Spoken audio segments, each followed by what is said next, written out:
Pauni western coalfield limited म्हणजेच WCLच्या बल्लारपूर कोळसा खाणीमुळे निघणाऱ्या घातक रासायनिक द्रव्यांमुळे साखरी गाव तलावातील हजारो मासोळ्या मृत्यू पावल्याची घटना समोर आली आहे। या घटनेमुळे साखरी गावातील मानवी जीवनावरही धोका निर्माण झाला आहे।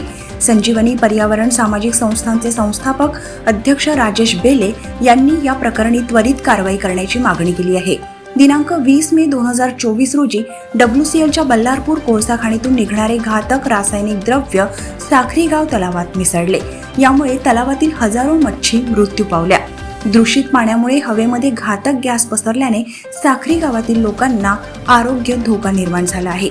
या व्यतिरिक्त WCLमुळे होणाऱ्या घातक वायू प्रदूषण, ध्वनी प्रदूषण आणि जमिनीवरील नुकसानीमुळे गावातील लोकांमध्ये त्रास होत आहे। राजेश बेले यांनी WCL विरोधात अनेक आरोप केले आहेत।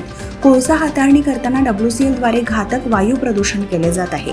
घातक रासायनिक द्रव्ये नाल्यात सोडून WCL पर्यावरण कायद्याचे उल्लंघन करत आहे।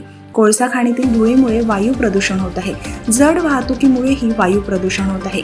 WCLच्या बल्लारपूर कोळसा खाणीची पर्यावरण परवानगी रद्द करून WCLच्या मुख्य प्रबंधक आणि उपमुख्य प्रबंधकांवर पर्यावरण कायद्याचे उल्लंघन केल्याबद्दल गुन्हा दाखल करण्यात यावा।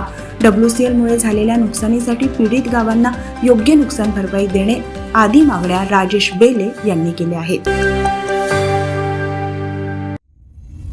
सर्व प्रकारच्या पाळीव प्राण्यांसाठी अत्यंत गुणकारी इनोटॉक्स पौष्टिक आहार नैसर्गिक वापरा, केमिकल टाळा। इनोटॉक्ससह रोगराईस आळा घाला।